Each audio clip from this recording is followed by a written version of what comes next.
Chapter 30. Time to go. Time to go.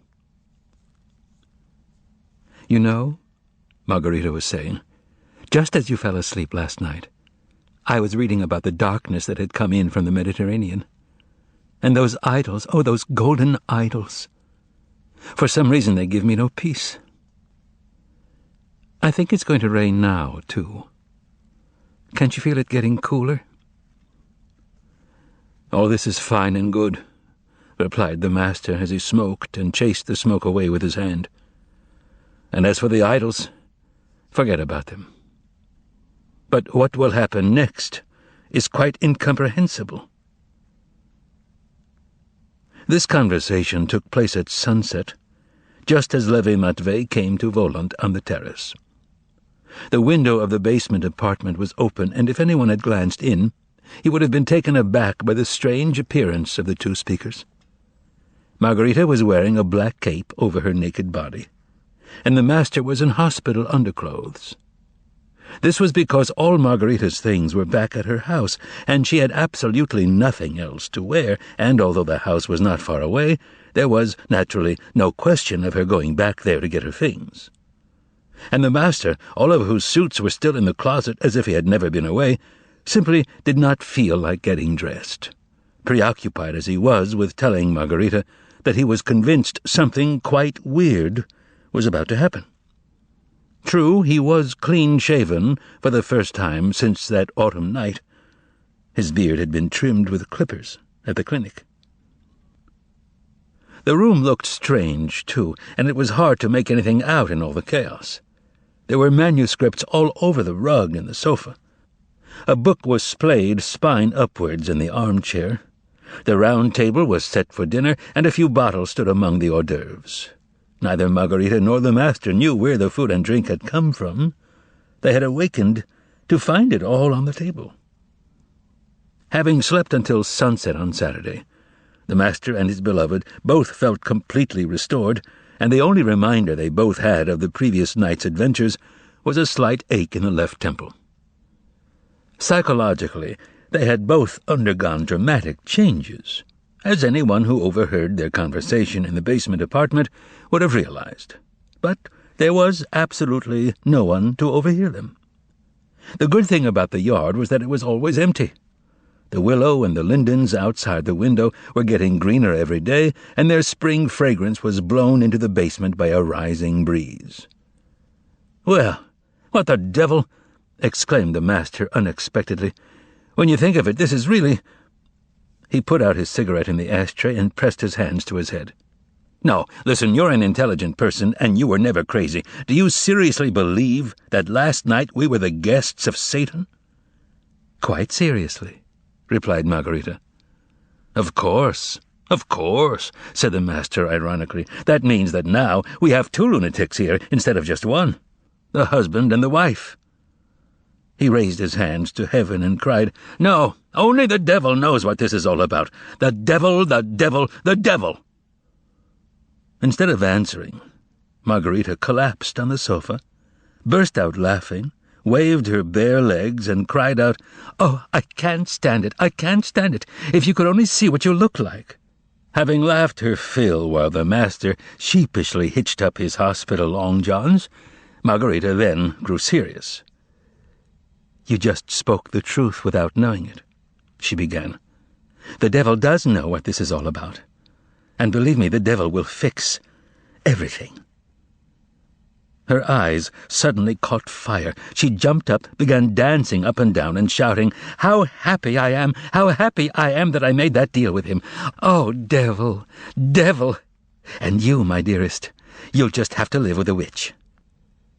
She then rushed over to the master, threw her arms around his neck, and began kissing him on the lips, nose, and cheeks. Streams of uncombed black hair cascaded onto the master, and his cheeks and forehead were hot from kisses. "You really have become like a witch." "That I don't deny," replied Margarita. "I am a witch, and I'm very pleased to be one." "Well, good," said the master. "So you're a witch. Fine and splendid. So that means I was abducted from the hospital. Also very nice. They've brought us back here. Let's grant that too. Let's even assume we won't be missed. But in the name of all that's holy, tell me how we'll live and on what. In saying that, I'm concerned mainly about you, believe me." Just then, a pair of square-toed boots and trouser legs appeared in the basement window. The trousers then bent at the knee, and an ample rear end blocked out the light of day. "Aloisi, are you home?" asked a voice outside the window from somewhere above the trousers. "See, it's beginning," said the master. "Aloisi?" asked Margarita, going up closer to the window. "He was arrested yesterday, but who's asking for him? What's your name?"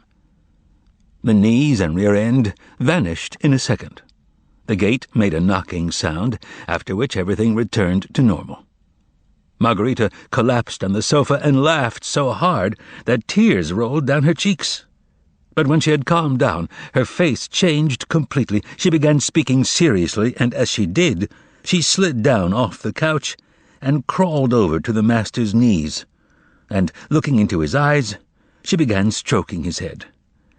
"How you've suffered. How you've suffered, my poor man. I'm the only one who knows how much. Look, you have streaks of grey in your hair and a permanent line by your mouth. My only one, my darling, don't think about anything. You've had to think too much, and now I'll do the thinking for you. And I promise you, I promise, everything will be spectacularly fine." "I'm not afraid of anything, Margot," replied the master suddenly. And he raised his head, and looked just as he had when he was writing about what he had never seen but knew for certain had happened. "I'm not afraid because I've already been through everything. They frightened me too much, and they can't frighten me with anything else.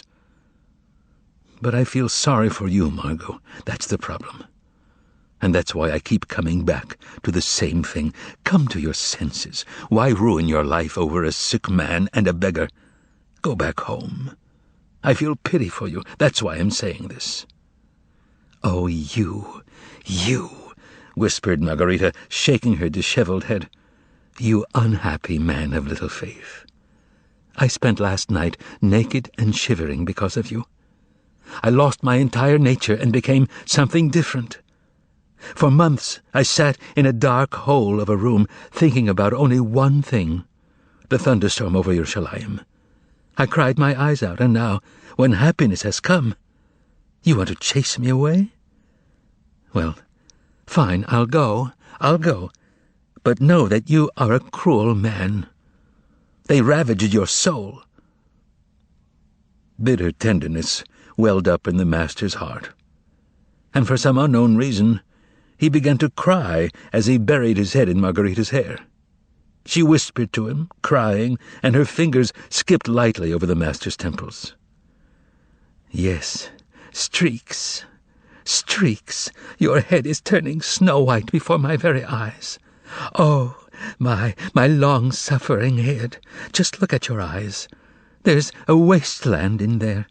And your shoulders, they're weighted down. They've crippled you. Margarita's speech was disjointed. She was shaking with tears. Then the master wiped his eyes, lifted Margarita off her knees, got up himself, and said in a firm voice, "Enough. You've put me to shame. I won't let myself be faint-hearted any more. And I won't bring up the subject again. Don't worry. I know we're both victims of a mental illness that I may have given you. Well, no matter. We'll go through it together." Margarita pressed her lips to the master's ear and whispered, "I swear by your life. I swear by the astrologer's son, divined by you, that everything will be all right." "Well, fine, answered the master, adding with a laugh, "Of course, when people have been stripped of everything, as you and I have been, they look to otherworldly powers for salvation. Well, all right, I'm willing to do that." "That's it. Now you're your old self again. You're laughing," replied Margarita. "To the devil with your learned words. Otherworldly or not otherworldly, isn't it all the same? I'm hungry." And she took the master's hand and pulled him over to the table. "I'm not convinced that the food won't fall through the floor or fly out the window," said the master, who was now completely calm. "It won't fly away." And at that moment, a nasal voice was heard at the window. "Peace be unto you." The master shuddered, but Margarita, already accustomed to the unusual, cried out, "That must be Azazello. Oh, how nice this is, how good!" And she whispered to the master, you see, they haven't forsaken us." She hurried to open the door. "Pull your cape around you," the master called after her. "I don't give a damn about that," replied Margarita, already out in the little hallway. And then Azazello was bowing and greeting the master, his walleye beaming at him, and Margarita exclaimed, "Oh, how happy I am! I've never been so happy in my life. But please excuse my nakedness, Azazello." Azazello told her not to worry, assuring her that he had seen not only naked women, but women who had been completely skinned. And he took a seat at the table after first placing a bundle wrapped in dark brocade in the corner by the stove. Margarita poured Azazello some cognac, and he drank it gladly. Not taking his eyes off him, the master would now and then quietly pinch his left wrist under the table. But the pinching did not help. Azazello did not evaporate into thin air, and, to tell the truth, there was no reason for him to do so. There was nothing terrifying about this short, red-haired man, except perhaps for his walleye, but such things can occur even without sorcery, or except perhaps for his not quite normal clothes, some kind of cassock or cloak, but then again, if one thinks about it seriously, there are people who dress like that. And he drank his cognac as all good men do, that is, downing each glass in one swallow, without eating anything. That same cognac made the master's head buzz, and he began thinking, "No, Margarita's right. Of course this fellow in front of me is an emissary of the devil. After all, wasn't I just trying to prove to Ivan 2 nights ago that it was Satan whom he had met at Patriarch's Ponds? But now, for some reason, the thought frightens me, and I start babbling about hypnotists and hallucinations. What the devil kind of hypnotists are these?" He began examining Azazello closely, and became convinced that some constraint showed in his eyes, some idea which he had not as yet proposed to them. "He's not here just to pay a visit. He's here on some mission," thought the master. His powers of observation had not betrayed him. After downing a 3rd glass of cognac, which seemed to have no effect on Azazello whatsoever, the visitor began as follows. "A devilishly comfy little basement. I have only one question. What are you going to do in this little basement?" "That's precisely what I was saying," replied the master, laughing. "Why are you upsetting me, Azazello?" asked Margarita. "We'll manage somehow." Please, cried Azazello. "I never meant to upset you. I even agree with you. You'll manage somehow. Oh, yes, I almost forgot. Monsieur sends his greetings. He also asked that I invite you to go on a little outing with him, if, of course, you wish to. So, what do you say to that?" Margarita nudged the master with her foot under the table. "I accept with pleasure," replied the master, studying Azazello, while the latter continued, "We hope Margarita Nikolaevna won't refuse our invitation?" "Of course I won't," said Margarita, again nudging the master's foot with her own. "That's wonderful!" exclaimed Azazello. "That's what I like. 1, 2, and we're off. Not like that time in Alexandrovsky Park." "Oh, don't remind me, Azazello. I was stupid then. But I shouldn't be blamed too severely. After all, it's not every day you meet up with an evil power." "That's for sure," confirmed Azazello. "How nice it would be if it were every day." "It's the speed I like," said Margarita excitedly. "The speed and the nakedness. Like a shot from a Mauser. Bang! Ah, what a shot he is!" cried Margarita, turning to the master. "He can hit a 7 card underneath a pillow and on any of its markings." Margarita was starting to get drunk, which made her eyes flash. "And again I forgot something," said Azazello loudly, slapping himself on the forehead. "I must be overtired. Monsieur sent you a gift." Here he turned to the master. "A bottle of wine. Please note that it's the same wine the procurator of Judea was drinking. Falernum." Naturally, such a rarity provoked the master's and Margarita's interest. Azazello took a mouldy jug out of a piece of dark funeral brocade. They sniffed the wine, poured it into glasses, and looked through it at the light in the window, which was fading in the approaching storm. They saw how everything was stained the color of blood.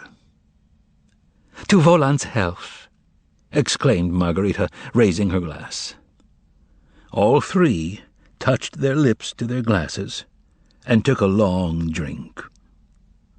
The pre-storm light began to fade in the master's eyes.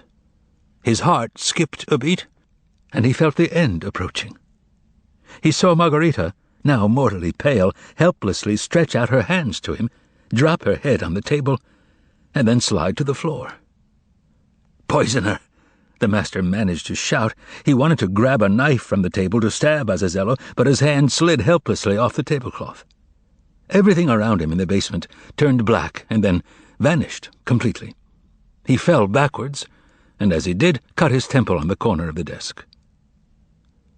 When the two who had been poisoned were still, Azazello went into action. The first thing he did was dash to the window, and seconds later he was in the house where Margarita Nikolaevna had lived. Always careful and precise, Azazello wanted to make sure that everything that was necessary had been done. Everything was completely in order. He saw a morose woman who was waiting for her husband to come home walk out of her bedroom, suddenly turn pale, clutch her heart, and cry out helplessly, "Natasha! Someone! Help me!" She fell on the living-room floor without reaching the study. "Everything's in order," said Azazello. A minute later he was back with the prostrate lovers. Margarita lay with her face buried in the carpet. With his iron grip, Azazello turned her over like a doll so that she was facing him, and scrutinized her. The face of the poisoned woman changed before his eyes. Even in the dusk of the gathering storm, he could see the temporary witch's squint and the cruelty and wildness of her features disappear. The dead woman's face brightened and, finally, softened, and her smile was no longer predatory but more that of a woman who had gone through a lot of suffering. Then Azazello pried open her white teeth and poured a few drops into her mouth of the same wine he had used to poison her. Margarita sighed, started to raise herself without Azazello's help, sat up, and asked in a weak voice, "Why, Azazello, why? What have you done to me?" She saw the master lying there, shuddered, and whispered, "I didn't expect this. Murderer." No, you've got it all wrong," replied Azazello. "He'll get up in a minute. Why are you so nervous?" The red-haired demon sounded so convincing that Margarita believed him right away.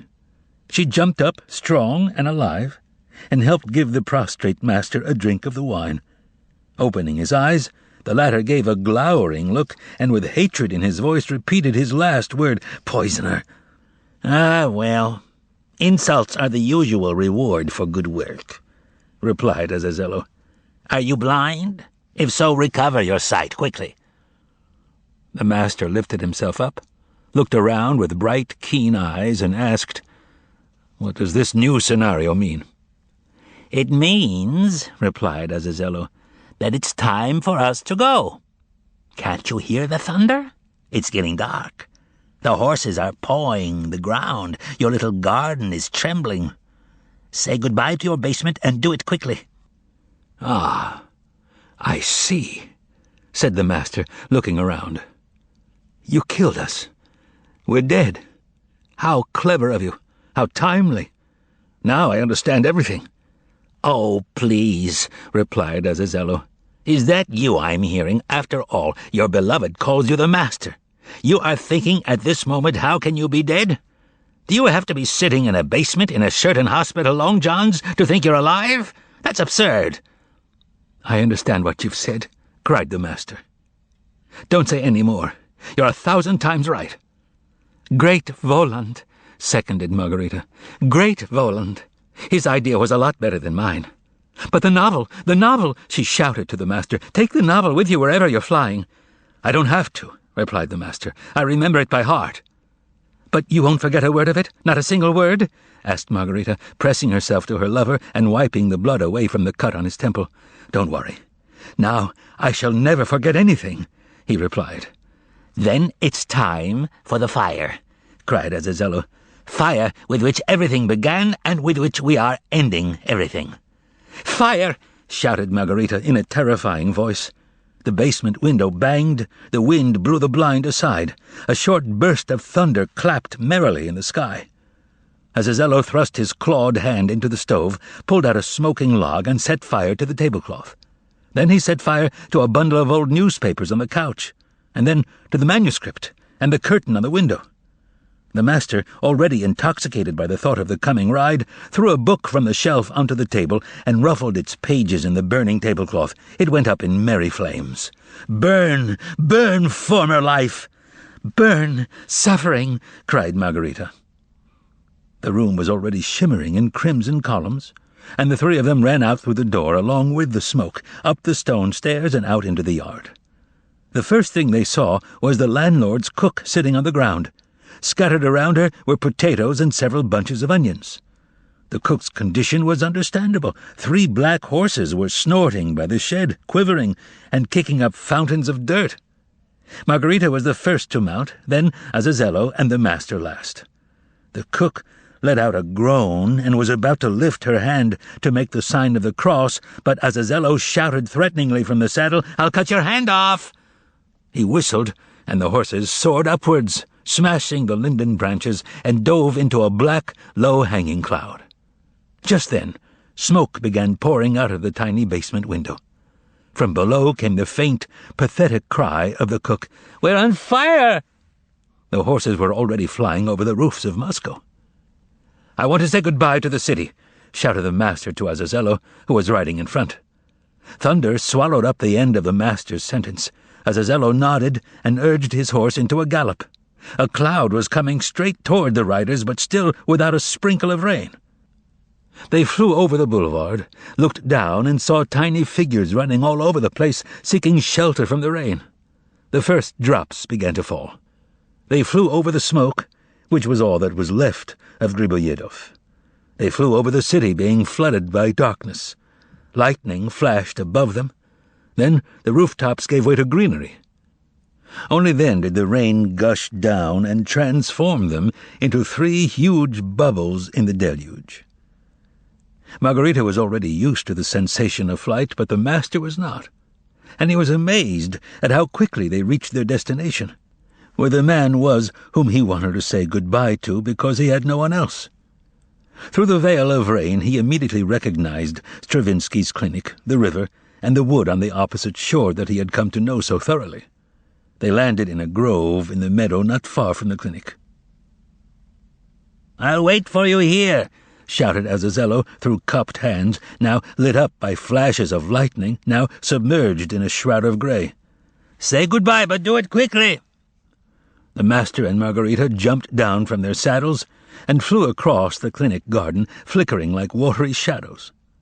A moment later, the master's practiced hand was moving aside the balcony grill of room 117. Margarita was right behind him. They entered Ivanushka's room, invisible and unnoticed, while the storm was crashing and howling. The master stopped by the bed. Ivanushka lay motionless, just as he had the first time he watched a thunderstorm from this haven of rest. But he was not crying now as he had been then. After looking carefully at the dark silhouette that had entered his room from the balcony, he raised himself up, stretched his arms out, and said joyfully, "Ah, it's you! I've been waiting and waiting for you, and now here you are, my neighbor." To this the master replied, "I am here, but unfortunately I cannot be your neighbor any more. I am flying away forever, and I have only come to say goodbye." "I knew that. I guessed it," replied Ivan softly, and asked, "Did you meet him?" "Yes," said the master. "I came to say goodbye to you because you are the only person I've talked to recently." Ivanushka brightened and said, "It's good that you stopped by. I'll keep my word, you know. I won't write any more silly poems. Something else interests me now." Ivanushka smiled and stared with crazed eyes into the distance, past the master. I want to write something else. While I've been lying here, I've come to understand a great deal." These words excited the master, and he sat down on the edge of Ivanushka's bed and began speaking. "That's good. That's good. You'll write the sequel about him." Ivanushka's eyes flashed. "But won't you be writing that yourself?" Here he lowered his head and added thoughtfully, "Ah, yes, of course. Why am I asking such things?" Ivanushka gazed down at the floor, looking frightened. "No," said the master, and his voice sounded unfamiliar and hollow. "I won't be writing about him any more. I'll be busy with something else." A distant whistle pierced through the sound of the storm. "Do you hear that?" asked the master. "The noise of the storm?" "No. They're calling me. It's time for me to go," explained the master, and got up from the bed. "Wait, one more word," begged Ivan. "Did you find her? Had she been faithful?" "She's right here," replied the master, and pointed to the wall. A dark Margarita detached herself from the white wall and came over to the bed. She looked at the young man lying there, and sorrow showed in her eyes. "My poor, poor dear," whispered Margarita almost soundlessly, and she bent over the bed. "What a beautiful woman," said Ivan, without envy, but with sadness and a kind of quiet tenderness. "You see, everything worked out well for you, but it didn't for me." Here he thought for a minute and added pensively, "But maybe it has." "Yes, yes," whispered Margarita, bending down to him. "I'm going to kiss you on the forehead, and everything will work out as it should. Take my word for it. I've seen everything already. I know everything." The young man put his arms around her neck, and she kissed him. "Farewell, disciple," said the master, barely audibly, and began melting into the air. He vanished, and Margarita vanished with him. The balcony grill closed. Ivanushka became restless. He sat up in bed, looked around anxiously, even groaned, began talking to himself, and then got up. The thunderstorm was raging with increasing fury, and, apparently, had agitated his soul. It also upset him that his ears, accustomed now to perpetual silence, caught the sounds of anxious footsteps and muffled voices coming from outside his door. In a nervous state he called out, trembling, "Praskovya Fyodorovna!" As she came into his room, Praskovya Fyodorovna gave Ivanushka an anxious and inquiring glance. "What is it? What's the matter?" she asked. "Is the storm upsetting you? Well, never you mind. Never you mind. We'll make you feel better right away. I'll call for the doctor." "No, Praskovya Fyodorovna, you don't have to call for the doctor," said Ivanushka, looking restlessly not at Praskovya Fyodorovna, but at the wall. "There's nothing particularly the matter. I understand everything now. Don't be afraid." "But won't you tell me," asked Ivan with feeling, "what just happened next door, in room 118? "In 118? repeated Praskovya Fyodorovna, and her eyes began darting all around. "Why, nothing happened there." But her voice sounded fake. Ivanushka noticed that immediately and said, "Oh, Praskovya Fyodorovna, you're such a truthful person. Do you think I'm going to fly into a rage?" "No, Praskovya Fyodorovna, that won't happen. Why don't you just tell me? I can sense what's going on through the wall anyway." "Your neighbor just died," whispered Praskovya Fyodorovna, unable to overcome her innate truthfulness and goodness, and clothed in the brilliance of the lightning, she looked in fear at Ivanushka. But nothing terrible happened to Ivanushka. He simply raised his finger meaningfully and said, "I knew it. I can assure you, Praskovya Fyodorovna, someone else just died in the city. I even know who." Here Ivanushka smiled mysteriously. "It was a woman."